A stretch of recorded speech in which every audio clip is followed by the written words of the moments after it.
Yo, I'm excited for today's episode for two main reasons. One, I set out with a goal when we first started doing this to record 20 episodes. And although I've already hit that mark, this is my 20th episode with a guest. So it's great to hit that goal. And then two, one of the other main goals of the podcast was obviously to leverage the network that I already have, but to meet really great, cool people through that network. And if you've listened to a majority of the episodes, there's a good chance that you listened to Matt Poppert's episode earlier in or earlier released. And today I get the privilege of interviewing his brother, who through minimal emails and one phone conversation, I can already tell this is going to be a great one. So Paul, thank you for joining us today. Thank you, Jared. I've been looking forward to chatting with you for a couple of weeks now. Yeah, this is awesome. Matt is one of my favorite people and one of the favorite episodes that I've done. So I can only imagine how this is going to go. Why don't you start out with, as you talked about, providing a background and how you got to where you are, just provides a level of credibility. So why don't you just kind of walk through who you are, where you are, and how you got there. Yeah. So yeah, you met my brother Matt. Obviously, you know him, and you probably know our background a little bit. But I'll paint the picture of kind of the environment that we grew up in, and I think that'll help you and your audience members understand how a growth mindset was really, I think, stimulated because of this background. But I grew up in a smaller town in Wisconsin. I've got three brothers. Matt, one of them, the other two amazing individuals. We're all very, very close. My parents absolutely loved us, did everything they possibly could to create a positive environment for us. But we grew up very, very financially struggling, to be totally honest with you. Um, it was just a lack of access to resources that this made a huge impression on me. And it gave me a real sense of gratitude later in life when anybody would like teach me something or provide me feedback or give me an opportunity that was beyond what I could have imagined when I was younger. Um, anyway, as I ended up because of this background, there wasn't a whole lot of financial support for me going through university. So when I was pursuing my education, I was working full time. So I would work night shifts, and then I would go to university during the day. So I think my university experience is very, very different than many university. I missed out on a lot of the fun, but I worked hard. And so like at first, the first job I got when I was in university, I was working at a bottling company. It manufactured and bottled. It was a major soft drink manufacturer. And I worked many aspects of production, but the most of my time that I worked there, I worked in a lab as a lab technician.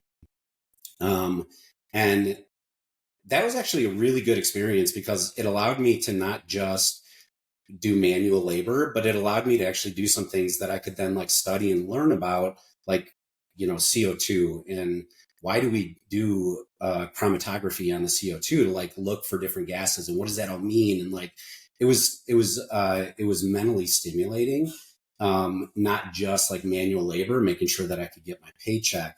Now, when I had enough education to actually start working in electronics, I got a job with a massive tech company. It was probably one of the largest tech companies in the world at this time. This is back in like 1996. And I got the opportunity to work in their factory. So they're producing cell phones. This is just outside of Chicago. And I would have to diagnose why did a mobile phone fail during their production. And so I could find a tombstone part, a missing part, a pin that might have been bent, etc., and then either repair it myself or else just log it and get it over to a repair individual to repair it.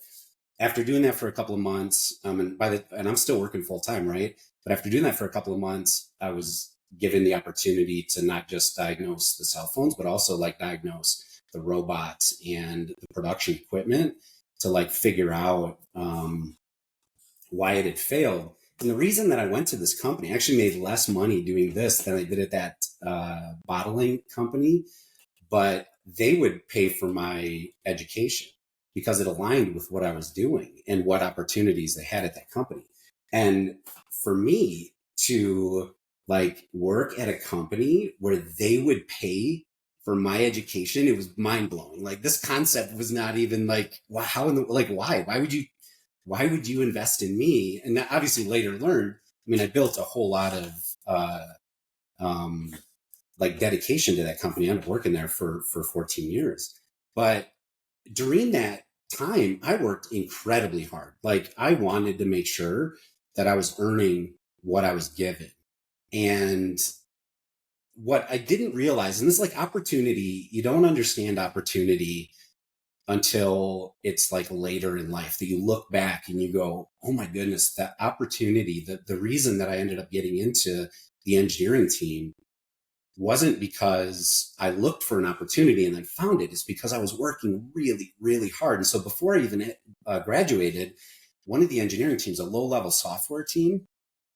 So like software, low level software would be like the software that's running right at the IC level. So interfacing with the integrated circuits, configuring it, making sure like power control and power management is correct, et cetera. Well, they needed somebody with some hardware experience to help them just due to the way that the evolution of electronics, they needed someone to help them out. I won't go into the details of what they needed help with, but they came to the factory and said, listen, we need a technician. Do you have anybody that you would recommend? And my boss at the time was like, hey, I bet Paul would love to do this. I bet he'd love to do it. He's in school. He's furthering his education. And, I guarantee he's going to work hard for you. So I ended up getting this opportunity to embed myself in a software engineering team. And I was working, my degree's in electrical engineering. And I got this opportunity to work with software engineers. And I wasn't into software. But yet again, it's another opportunity. Jumped into that. I worked in, did what I needed to do for them and then helped them on as many things as I could possibly do. And when I graduated, they offered me a job as a software engineer, mainly working on low-level software. Battery charging algorithms like were really, really critical. Electromechanical, so like inserting accessories, configuring ICs, fastening up controllers, etc. So all this stuff was really, really interesting to me. And it ended up giving me the opportunity to work with ASIC designers. So I worked with other massive companies that were manufacturing application specific controllers. And then I would write software that was very unique for that controller. So it was like 100% designed to work for that one specific. And I would get to do it. And I get to work with these individuals. I get to work with the hardware team, software team, product teams. I was on a platform team. And what a learning environment. Every day I got to learn like technology. This is in the mid 90s. Technology is evolving like crazy. And battery, I mean, you know how important battery technology is today. It was just as important then to like improve energy density, to come up with new technologies and to be part of like understanding how to do battery capacity determination under all these different loads. And it's very dynamic, super exciting. Anyway, so I worked with that company, and after about 7 or 8 years, I got the opportunity. They gave me the opportunity to manage a small team doing battery charging for all of our platforms. And I took the opportunity and thought I was a pretty good manager, but I knew so much about the space that I don't think I was actually a good manager. I think I was dictating what we do, and I wasn't actually leading properly. And I think it was later in my career, and we can talk about that in a bit. But this company had their own university. Now, it wasn't a university you would graduate with a degree, but anything that they were an expert on or that they had knowledge about, they had documented it, and then you could go take classes on it. And so again, if you think about my background and like working for a company that paid for my education, gives me this amazing opportunity, and then they have this massive learning center just out of Chicago, and I could take time to like go there, and even during work hours, as long as I was getting my job, I could go there and go study. Well, I did. And the one thing that I started studying that really was super interesting to me was Six Sigma. And Six Sigma, it's basically like what interested me the most was Six Sigma and organizational excellence at scale. Six Sigma was created by Bill Smith, and it was created in this company. And I think there's another very, very large conglomerate of a company that then kind of accelerated it later and used it as well.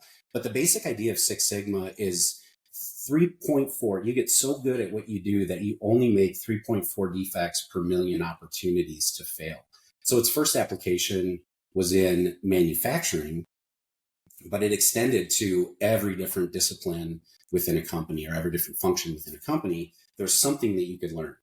And at the same time, and if you have any software developers that are your listeners or anyone working in the tech industry, they'll know that in this 90s, these like mid 90s, early 2000s, that technology was evolving, software development was evolving from what was called waterfall to agile. And this was pretty huge change on like how you work. And this podcast is definitely not about that, so we're not going to go into that. But from like a intellectually stimulating perspective, it was super interesting because waterfall takes a long time to make a change and you know the outcome. Agile is actually getting feedback from your customer very rapidly and you don't really know what your long-term outcome is, but constantly adapting and constantly learning. And so all of this is happening at the same time. I'm super stimulated by all of this, but the company I was working at didn't really want to change, which was really crazy because not only were they were teaching me this, they didn't really want to adopt it. So I worked there. My team grew to almost 100 people. I think I was in 7 countries. I had different teams. And I got kind of frustrated with the political environment. Ended up deciding that I wanted to go to another tech company, and I wanted to go to a smaller company that needed to become operationally excellent.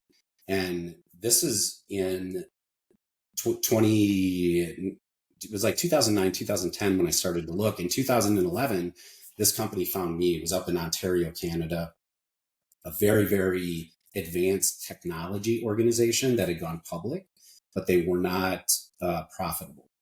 And so they needed to become profitable. And one of the individuals that worked there had worked with me at this other company and recommended me. And so I started talking to the founders. Eventually, they convinced me to come up to Ontario. And so I moved in 2011 and started there as a director of engineering at low-level software. To make like a really long story short, what I realized was, and the founders knew, were that manufacturing was actually a huge problem for them more than engineering was.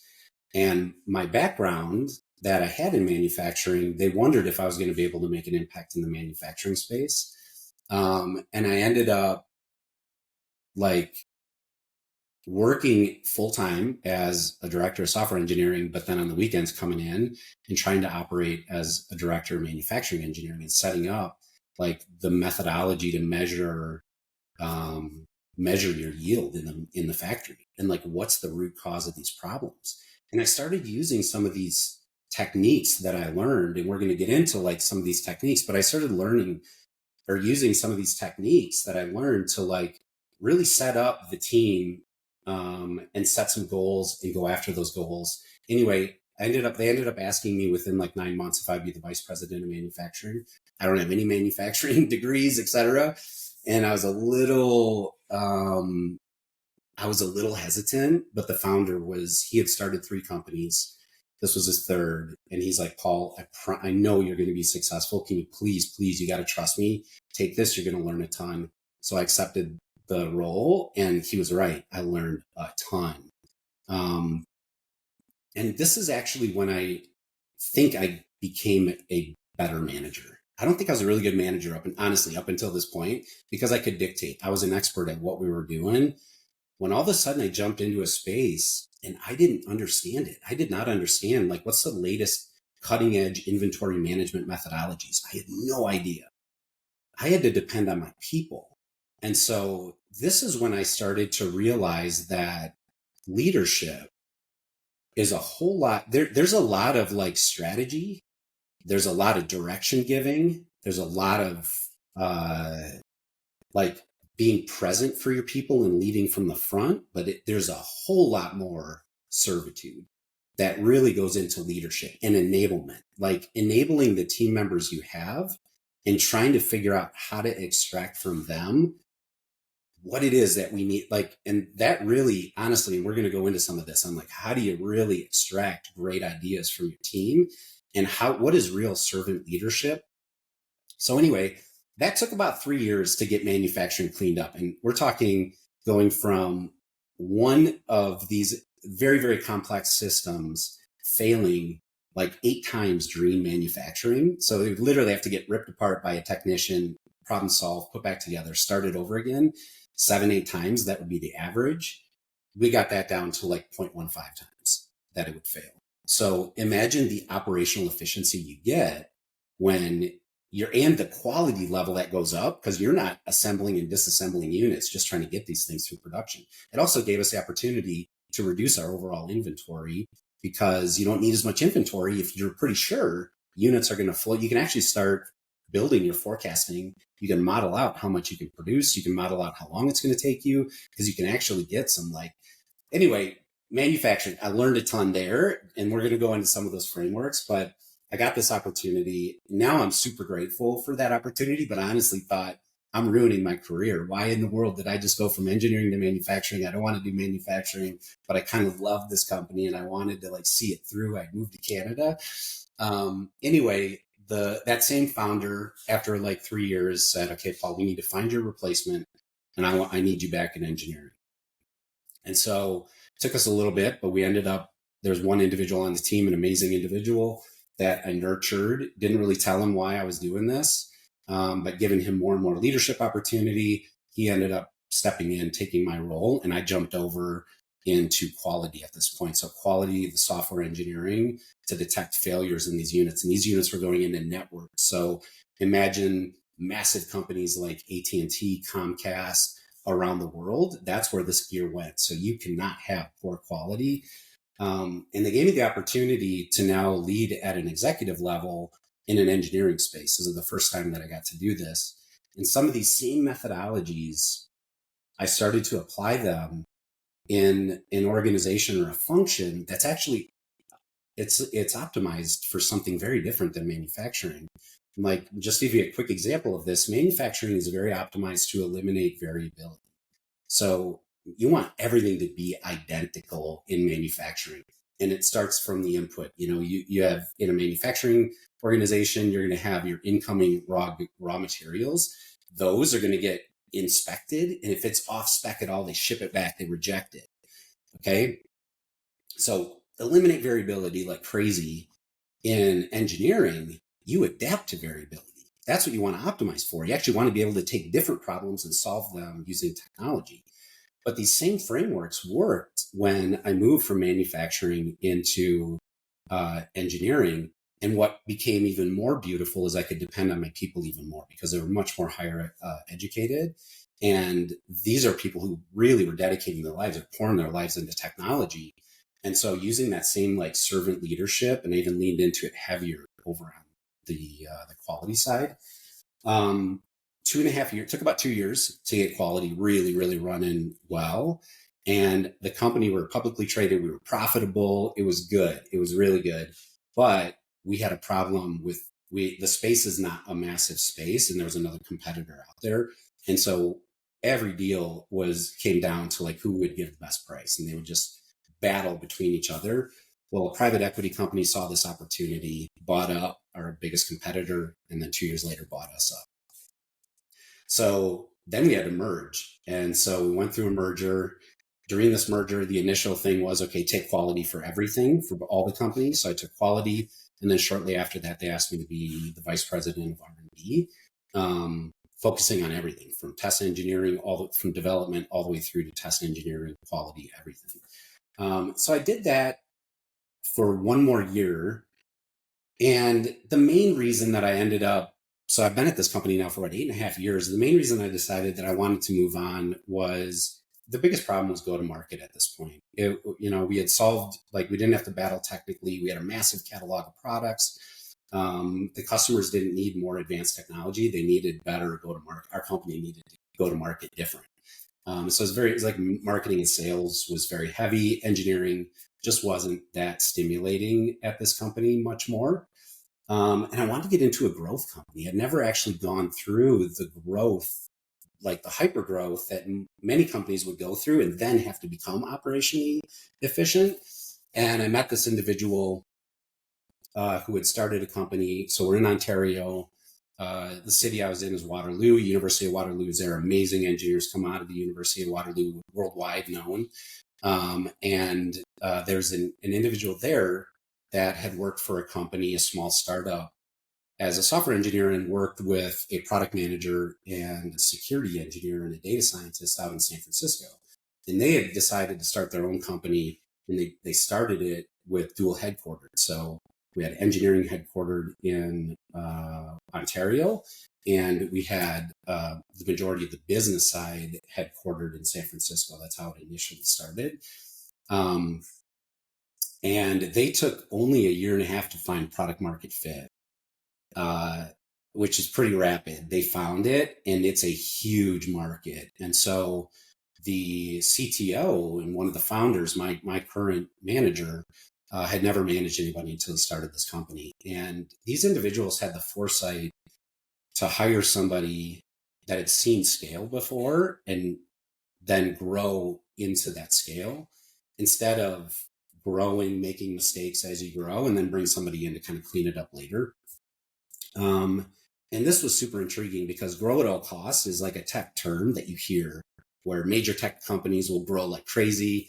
They're not profitable. They go public and they're not even profitable. And you can still get returns if your growth is massive, right? But these founders were different, and they were like, we're not going to grow at all costs. We're going to grow. We're going to grow amazingly fast, but we're going to be world class at every level. And through 4 months of talking to them, I'd never heard this before. And I was like blown away that we were going to do this. And it went from initially thinking, okay, I can't believe I'm talking to this little tiny company, to praying that they would give me an offer. I wanted so bad to start with this company. So they gave me an offer at the end of 2018. I ended up starting in the beginning of 2019. The company was about 70 people. They had about 20 engineers at the time.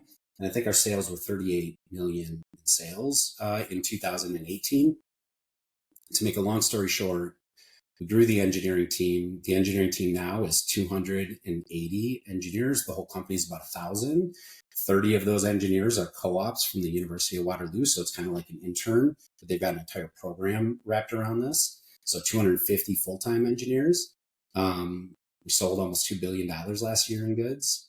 So I want to talk about hyper growth. Like, we grew like crazy, made a ton of mistakes, and I learned from it. But this is kind of where I'd love to start jumping into some of these frameworks and start talking about, how did we do this? What were the things that I learned, and what were the things that I implemented? Yeah. I mean, thank you, first of all. And I'd kind of let you just go there through the background like we did when we first met for one main reason. And I'm going to point that out here is just the language that you use, because I think it's really important to understand the mindset that you're coming from as we go through these frameworks, like growth mindset, gratitude through learning, earning what's given. Opportunities are getting what you seek and not just, letting things come to you. You use intellectual stimulating a couple of times. Like, I just love the mindset that you're bringing to the table here. And I can't wait to dive into more of the meat of the episode in terms of applying those frameworks to people, right? Because it's not just this manufacturing input output scenario. These are very, as you said, variable, just different types of people with different backgrounds, different experiences. And I'm really interested to dive into that and just kind of see how you took those frameworks from a completely different scenario and then applied them to something that is so just vibrant. Yeah. Yeah. I love, actually, I didn't even think about the fact that I'm saying these things, and you're telling me that I'm saying these things. And these are the things I want to hear my team say. Yeah, it is about the people. And that is what I want to talk about, is the people. And I think the most important aspect of a business is your customer, you got to find a solution for your customer, right? And it has to be aligned. You need to have alignment between your business and the customer. If you ask me, you want to really find an amazing opportunity, is find a problem that a customer has that you can help them solve, and do it in a way that there isn't like contention there. So your customer, I think, is number one, the most important thing. But you can't build a business without your people, without your teams. And that's where, when we talked, we said, okay, how do we narrow this down? How do we narrow it down? The first thing that came to my mind was people, because that's the most important aspect of all of this. Is if you lose your people, or you're not leading your people, you're not giving the direction, you're not serving them, I guarantee you that your department, your function, your team, this can go from the team level all the way up to the company level.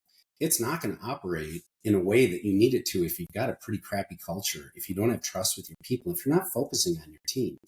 But the other thing that I wish I would have like downloaded this or made a note of this this quote, and I'm gonna slaughter this quote, okay? But I love the message in this quote, and I think it was Benjamin Franklin that said, "Opportunity looks a whole lot like overalls and hard work," something like that. And that is so true. It's so true that every opportunity that ever opened up for me opened up through somebody else saying, "Hey, you should meet this Paul guy. He loves what he does. He's passionate. He works hard." It was never.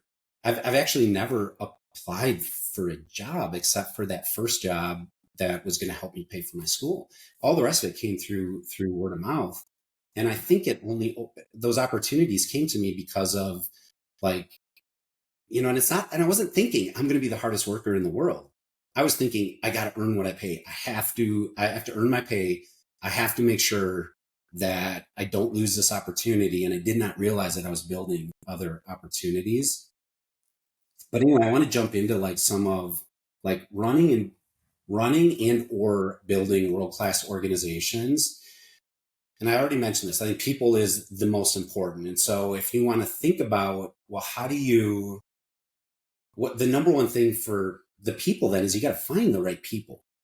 And so hiring is something that I think you really need to think a lot about. You should not enter hiring by just having conversations. And I can't believe how many companies do this and don't have really rigorous, structured, well thought out hiring frameworks that are really important. And I think the one that is the most important to get your mindset is something I learned at this current company. It's called a MAIC, mission, outcome, and competencies. And so what that looks like, if I could just take a moment and like give you a little bit of a definite, like an example of what this would look like. So if I'm hiring for a director of engineering and I'm going to write out a MAIC, it's multi-page, so I don't want to go through everything. But first, you need to sit back and think about what is the mission that this individual is going to do. And so for like possibly MAIC for a director of engineering, lead and continue building a world-class engineering team of teams capable of creating or evolving an amazing product at industry level or industry leading levels of speed and quality. A strong partnership with product management, data, design, strategy, and analytics is critical to co-lead a group of 100 plus engineers, designers, data scientists, and operators to move the business metrics assigned to this like function or this pillar. You'll also partner with other directors and other managers within engineering to build out world-class processes, tools, and platforms for the entire engineering organization within the company. And so what this does for you is, first, it gets your mind in the setting. What is it that this individual needs to do? In one paragraph, I now can actually break all of that down into outcomes because I kind of said what they needed to do. And so the next step would be to break it down into outcomes and then get a little bit more. And I'll just do one little bit of like, what is an outcome? So my first line was lead and continue building a world-class engineering team. Okay, so build a world-class engineering team. Well, what does that mean? What's the outcome? So contribute to hiring an amazing and diverse engineering team, You need an incredible onboarding experience. You need to up level and grow all your leaders. And then underneath, so I could keep going there, but underneath, like contribute to hiring an amazing diverse engineering team. That means you need to actively interview. You need to be improving the interview process as you're interviewing. You need to be sourcing engineers and leaders. You need to be selling the opportunity to your candidates. And when needed, you need to be leading the hiring for your entire pillar. And this goes on, right? But once you go through your mission, your outcomes, and then you get down to competencies, your competencies are, what is it that this individual is going to need in order to achieve those outcomes? What are the competencies that they need? And pretty simply, you just go, okay, I want to look for a passion of and history of programming and solving problems with software. Like for this one, that would be something that'd be very important. I want to make sure that they have some sort of degree in computer science, software engineering, or equivalent industry experience that is technically complex, mathematical, etc. A personal constitution that aligns with this company's values, a love for technology and an insatiable curiosity for new tools, a track record of leading teams to higher levels of contribution. So hopefully you can see this example, you start to lay out, what do I need to test for? And so once you get those competencies laid out, then you can actually develop an interview plan. And that I think is the beauty of the mission, outcome, and competency process. And honestly, it does not take that long. As long as you can dedicate yourself to just focus on it, it doesn't take that long. And you can do like a director of engineering. I might have to I probably already hired 15, 16 director of engineering. So now some of those I need unique competencies. Like if I'm going to hire a director of engineering that is an expert at FPGA, let's say, which is it's a field programmable gate array. At the current company I work for, I would never hire for this role. But let's say that I needed that. I'm going to just modify it to be able to go, okay, what competencies do I need for a director leading organization of like FPGA? Like what is it? And you just tweak it a little bit. So once you've laid out this foundation, back-end engineer, front-end engineer, electrical engineer, mechanical engineer, once you've laid that foundation, it doesn't take a whole lot to like keep this maintained and develop your interviewing methodologies. And then you can it's really easy to scale this stuff, right? But hopefully you can start to see like this is how you really be super thoughtful about your interviewing and about who you hire. And then how do you go after that is through an interviewing plan. And what's really cool is you can realize that maybe you're not the best person for one of these competencies, but I bet there's someone in the company that would be super excited to help you in that interview process. And then you can get another input. So maybe you bring in a product manager, a director of product management, or maybe the chief product officer to assist in your interviewing. And then you get another piece of feedback from a different individual with a different perspective. Man, I love going through this. A couple of different notes in that kind of first segment is I love thinking about this and comparing it to my experience in the accounting field versus you have that engineering background because you guys think of it so differently. And I think it's important to just kind of point that out of this whole mindset of starting with a foundation, setting up a framework to test, assess, retest, and evolve it over time so that you can scale quickly versus my experience and more so the accounting or maybe real estate corporate world is they were interviewing for more of a cultural or personality fit, right? Which is important as well. Not saying it's not, but just kind of the difference there, because I think it's really cool. And then the other point that I think you've mentioned a couple of times, one in your experience as you were walking through that, and then just now, is just the utilization of strengths and weaknesses of yourself, and then of your team members as well. Especially once you've started to hire a few folks. I think what my question is, or where that leads me to, is based on your experience, you've had experience with smaller teams that had the the need to grow, and then managing larger teams as well. What are the similarities there as you're thinking about building out that framework that are you can use it whether you're trying to hire your first person on the team, right? Which is the case for some of the listeners, or you're trying to hire your 100th person on the team. Yeah, I think so. Definitely, you can use this mock methodology. Um, I think when you hire your 100th person, you're going to learn if you're tracking your statistics, and that's one of the things I think in hiring is really important, is like tracking your top of funnel all the way through to an offer and an accept.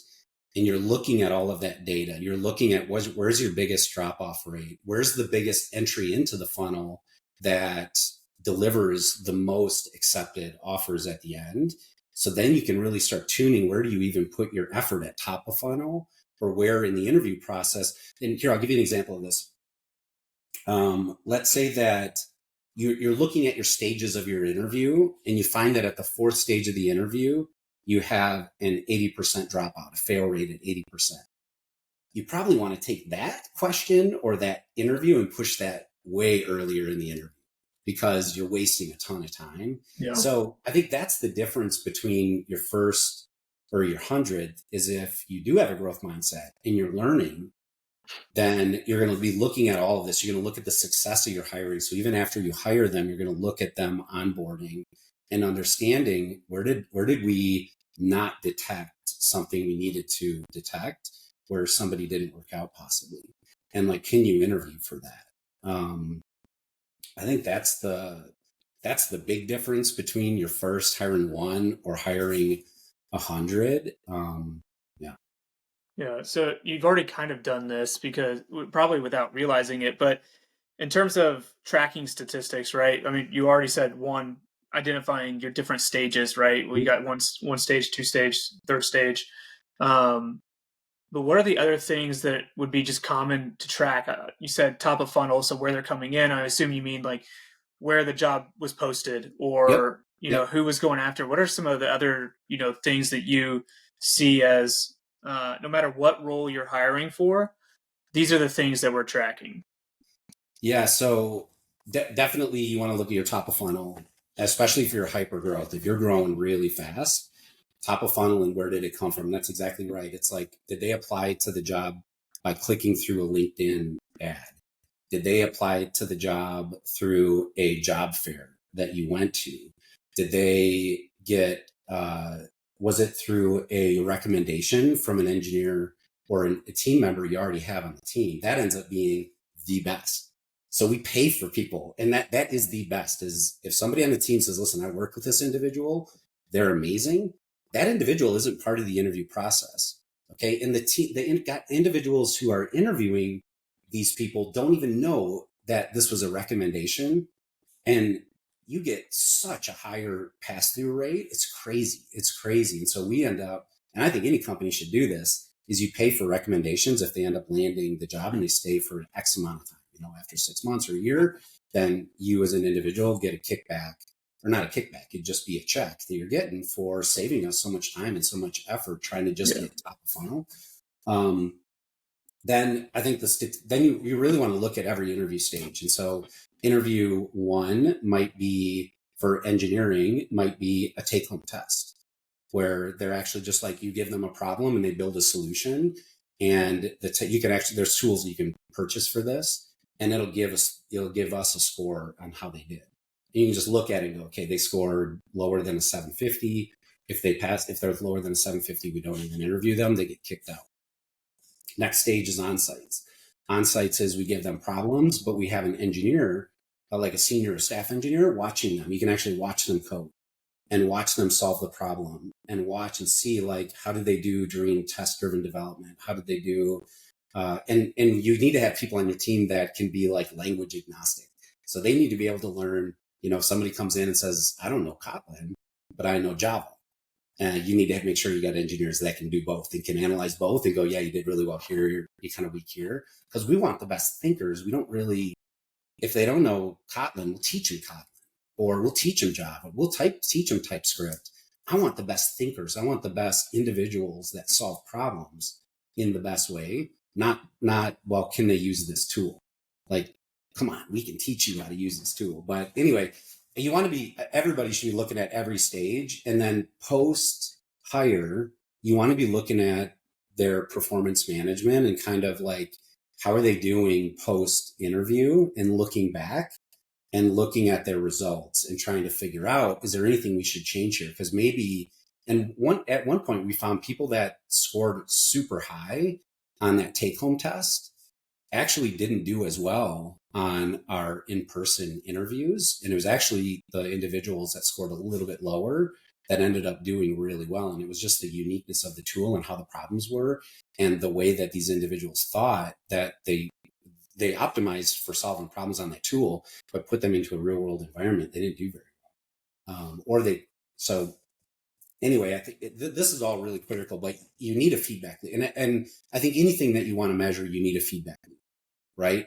Anything. And so during all of this, you want to be measuring all of it. There's another tool or another framework that you can use called DMAIC. And I was planning on getting to it a little bit later, but let's use it now, because this is like a tool that you can use on anything.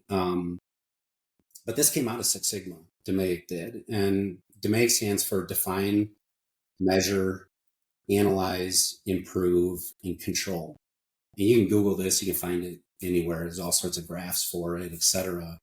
But what I'd like to do is just talk about generically, how do you use this and how can you use it? And I'll avoid using it in the world of engineering or manufacturing, and use it in, I'll give examples in personal life, so that at any background, you'll grasp what the value of this is. So define success. What does success really look like?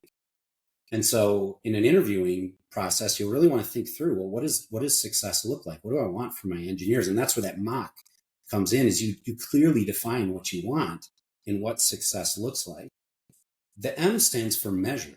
So now measure, how successful are you? And we talked about this already. Like, okay, you can look at your hiring funnel. You can measure what is your top of funnel, what's your fall through rate all the way through, what's your acceptance rate, why are they not accepting, or why are they accepting and then they're quitting very quickly after? Like, why did we give them the perception that it's different than what the reality is? Or who are the absolute best individuals, the individuals you've hired, and we have sustained execution, they grow like crazy fast. Who are those? So define, measure, and then analyze. That's what the A is for. And you analyze all of it. Like, like I said before, we had a dropout. Let's say you have a dropout rate at your 4th stage of interviews of 80%. Okay, why are they dropping out so high there? What is the fail? And they go look at it and see, how do I solve that problem? Because it's not a problem, but it's an opportunity to make a big improvement if you can shift that earlier and find that problem way, way earlier, right? And so that's your analysis. And then the I is the improve. So make some changes. So do your analysis and then make an improvement that you think is going to stick. And that's the I. And then measure it again. And if you really made an improvement, the C is the control. And this is the thing that I really want to emphasize, that it's the hardest to do. And it's fun to measure. It's fun to define success, measure, analyze, and improve. That's fun. Control is putting something in place that ensures that whatever you implemented to improve doesn't end up just decaying through cultural, like your team forgets about it, or you solve the problem and then you look away to solve another problem and your problem stands back up again. Then you're playing whack-a-mole. Do you remember that game at carnivals? The mouse, the little mole pops up, you whack it, and then you wait for another one to come up and you whack that one. You're just going to play whack-a-mole if you don't put control factors in to never allow that problem to come back up. And so if you put those control factors in, those control factors can be alarming and alerting. So if I have a massive deployment, like our site right now is deployed in the cloud, and I spend so much money on tooling that gives us indications if all of a sudden traffic drops really quickly, right? I want a notification that something just happened and it just dropped, so that my team can get on it and can figure out, root cause it quick, roll back the latest deployment, whatever that solution is, solve that problem. It could be that. It could be checklists, as simple as checklists. There's actually a book called The Checklist Manifesto. You should read this book. It is a little tiny book. And basically all it's going to tell you is the value of checklists. And, if you go into the operating room technology is not solving all those problems. There are people with checklists. Do we have this? Do we have this? How many sutures? How many tool? Make sure we didn't leave anything in that individual. You checklist it, right? That works really, really well when you're going through any sort of an organizational and you're trying to make sure that your outcome is consistent. It's just a good old-fashioned checklist. That's a control factor. So let me just apply this quickly to like a personal utilization of DMAIC. So I think you're into fitness. I'm into fitness. A lot of people are into fitness, right? And a lot of people want to get into shape. And January 1st comes around and a lot of people will go, okay, I need to get into shape. My goal is I want to get in shape. I'm going to get a gym membership and I'm going to start lifting weights and I'm going to start exercising. And then they go into the gym and maybe they get on to an elliptical and they do an elliptical for a little bit.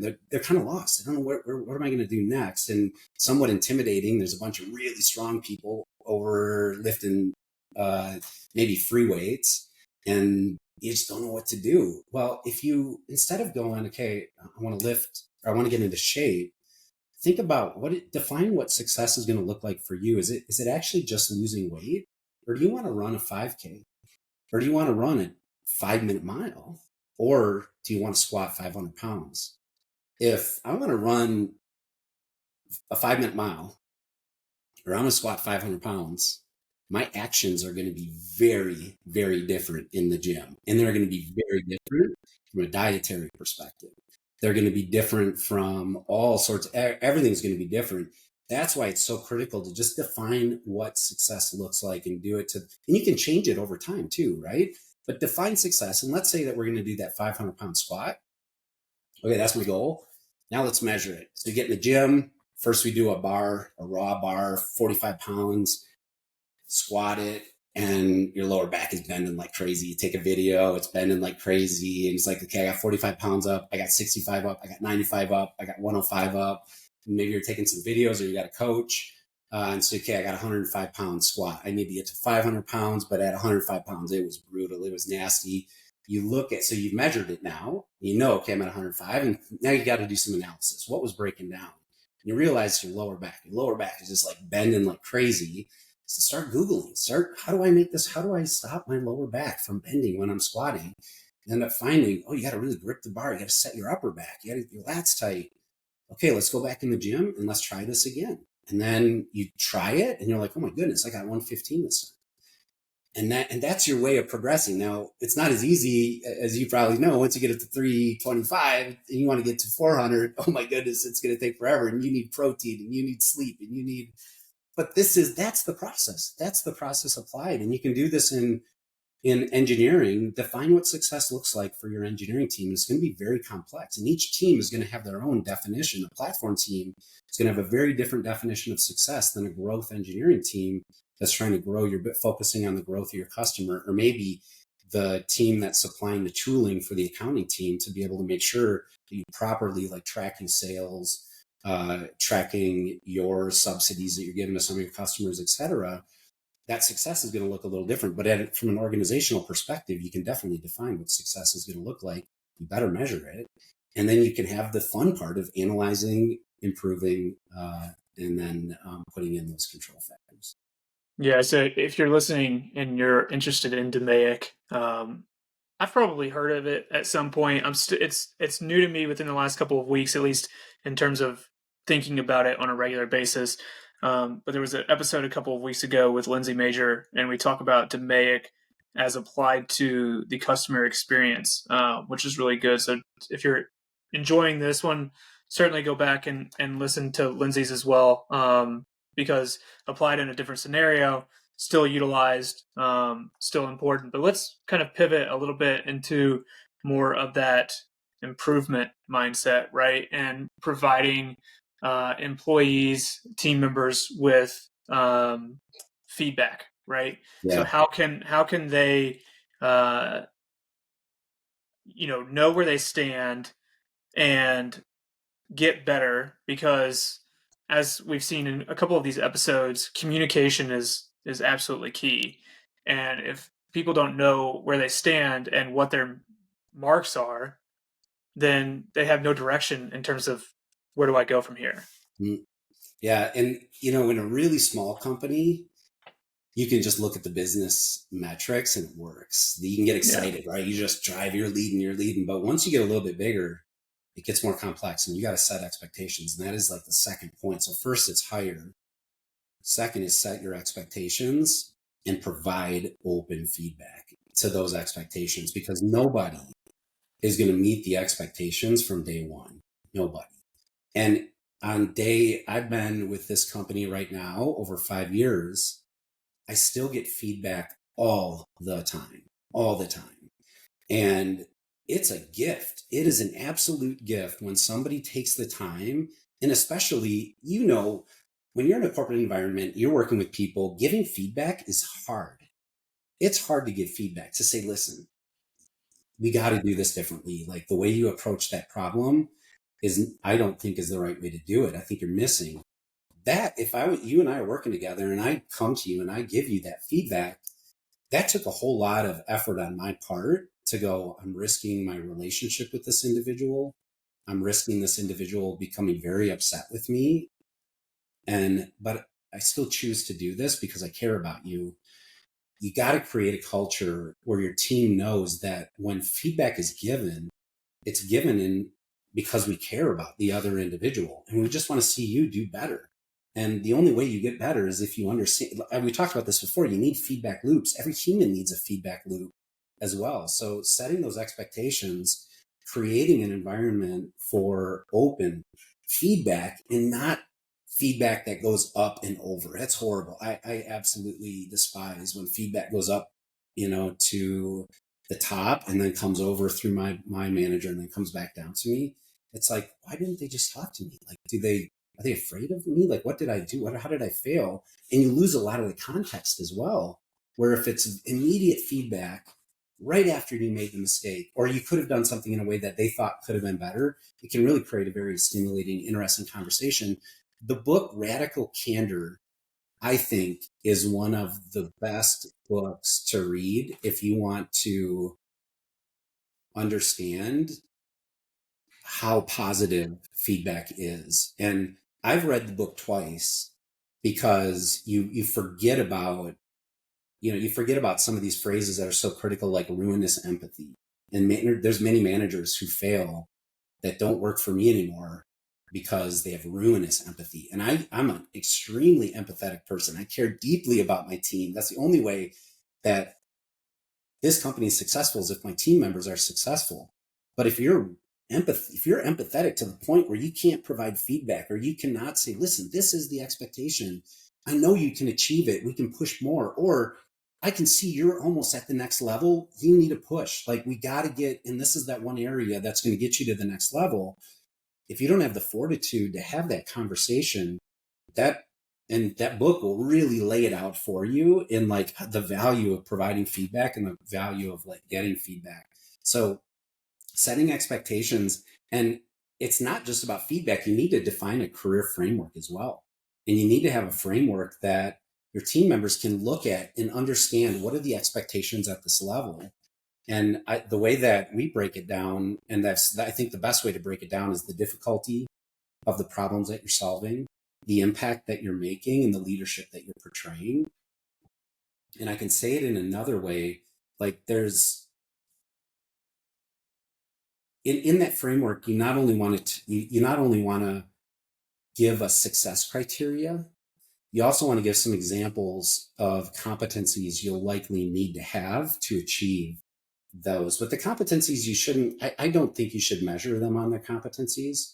If you're looking to see are they going to be able to make it to the next level, then you kind of want to look at competencies. But the real is, are they successful in the role? Are they meeting the expectations? Are they achieving even more? Are they meeting expectations of the level above them? And if they are, you likely need to promote this individual. Like, they're capable of doing something better and making a higher level of impact. So I think we could talk forever about how do you develop frameworks, and they have to evolve over time. Like, as your team, all of this stuff needs to evolve.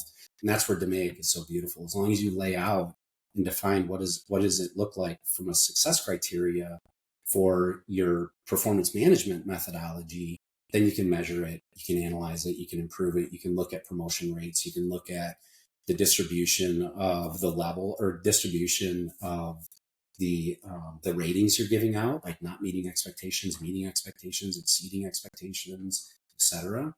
Um, yeah, I think those are all. And when you're like creating these performance method, I know we're running out of time here. There's one more little bit of thinking that I want to toss out because it like really changed my thinking when it finally hit me. Is think about what you need from like pools of performance indicators.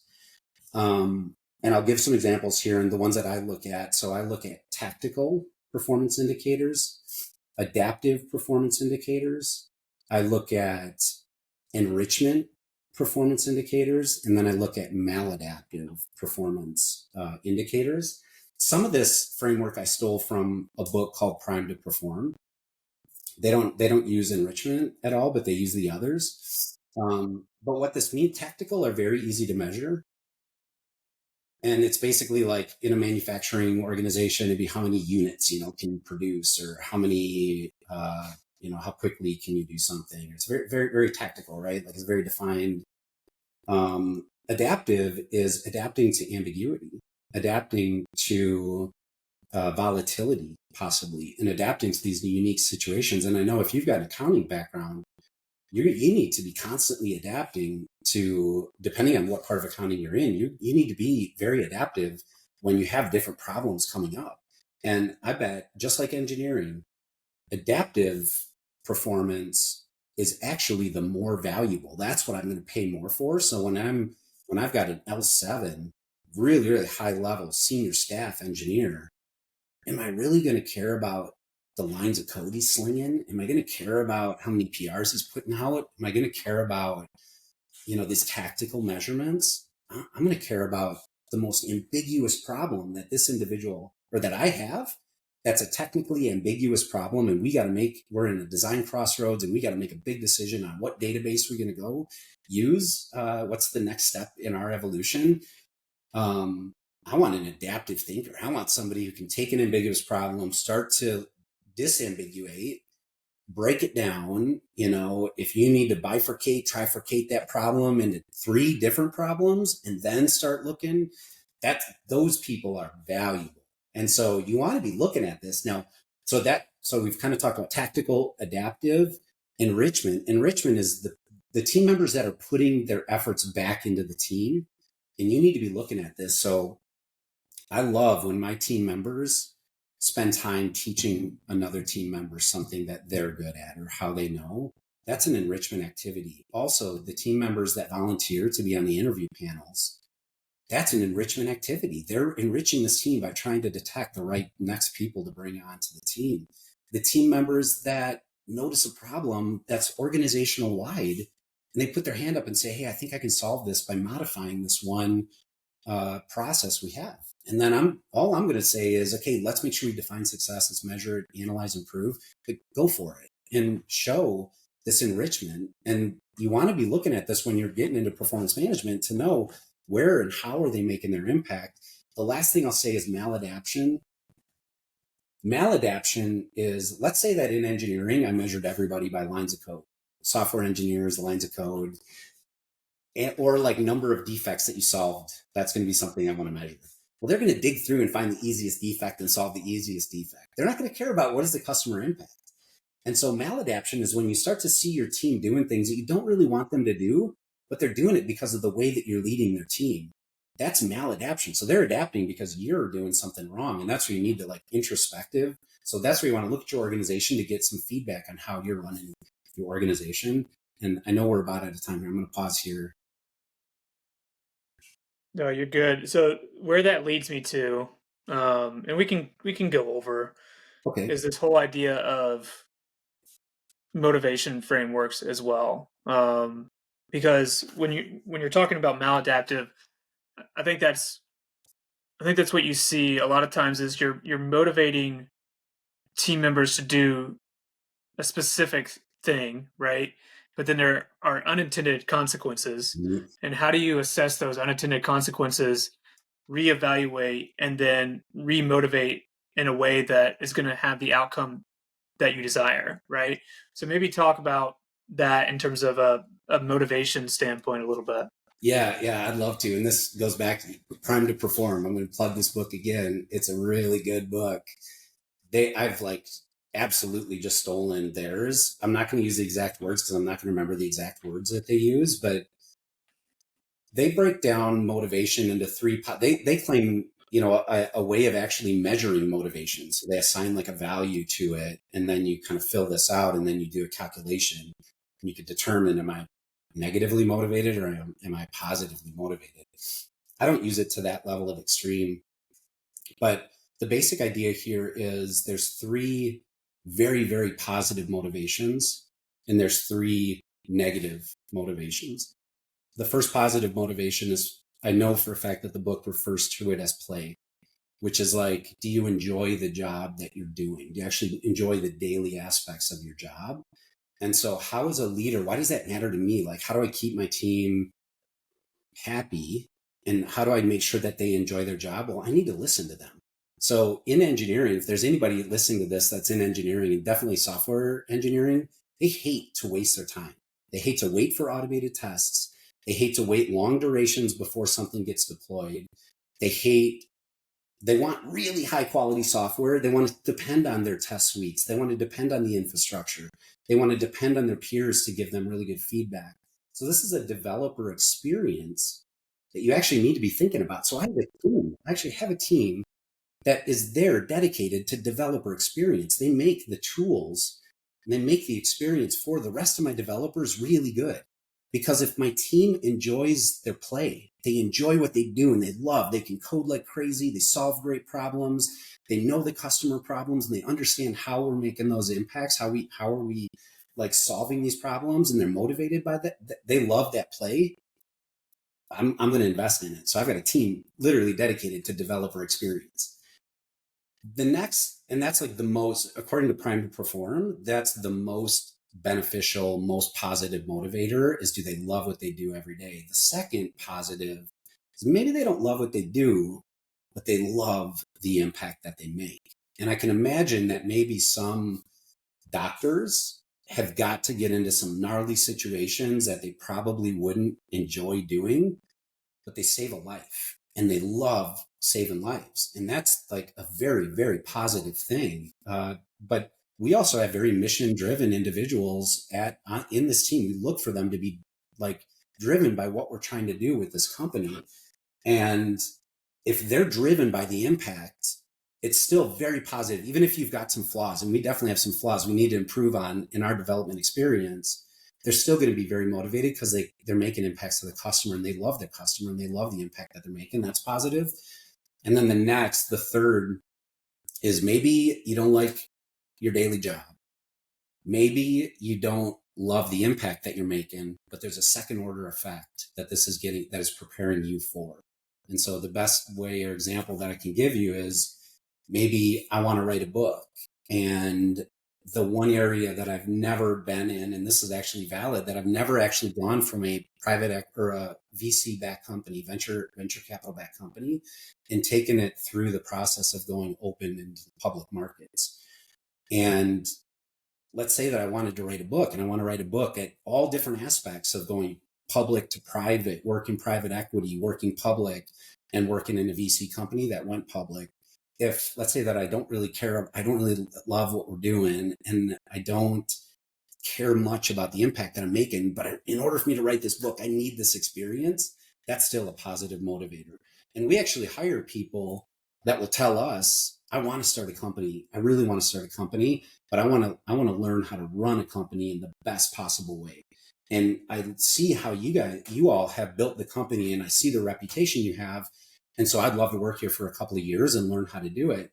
I love to hire these people. I love to, because they're entrepreneurs. They absolutely want to contribute, and they want to learn. And if I can squeeze 2 years, sometimes they stay a little bit longer, but they do leave and start their own companies. And I'm very, very loyal to those people. I love to watch them grow. It's super satisfying for me when an engineer or a manager or leader leaves the company, starts their own company. That's beautiful. That's like beautiful. This is, yeah, anyway. those are the positives. The negatives, the first negative, but not super negative, but the first one is if you're doing it just for the money. And that is negative. The money is good and you need to pay, we need money to live.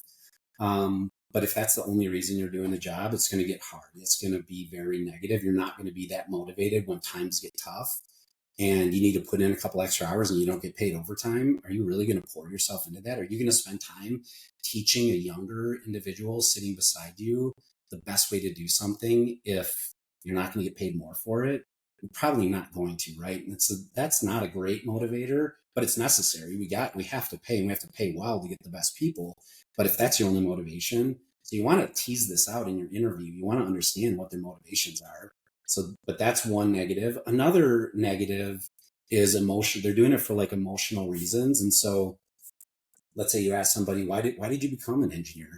Why did you want to do this? And they were like, well, my dad really pushed me into being an engineer. He was an engineer, wanted me so badly to be an engineer. And so I decided that that's what I was going to do. And I'm kind of doing it, to make my parents proud. That's a really, really negative reason, especially as you get older in life and you're like, I don't care. My parents are, they just want me to be happy, right? They want me to just be flourish. And so, yeah, if you're doing it for status, if you're like, I want that job because I want to tell people what my title is, that's a really, really negative thing. Trust me, that wears off really, really quickly. And then the third most negative, and I don't know if many people are in this or not, but that is inertia. And like you're there just because it's all you know how to do, and you kind of feel like that's all you know what to do, and you're just doing it every day over and over and over. That's brutal. Yeah, I feel terrible for anybody who's in that situation. But yeah, that those frameworks are, I think, again, if you're thinking about this and when you're talking to your team, and there's even dynamics of motivation, and real quickly, when you hire somebody, they're highly, highly motivated. Motivation typically follows impact, though. If they're making a ton of impact, you feel motivated, right? That's one of the second of that real positive motivation. So if somebody's very motivated to make impacts when they first join, they don't have the context to make those impacts.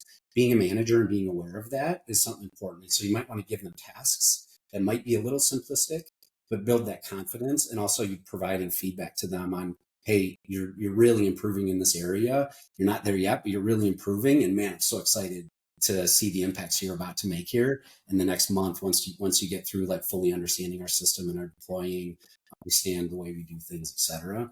I think that's something to definitely keep in mind. And one last thing that I think is super critical on communication. We talked about feedback. We talked about giving direction and using the DMAIC, but the feedback.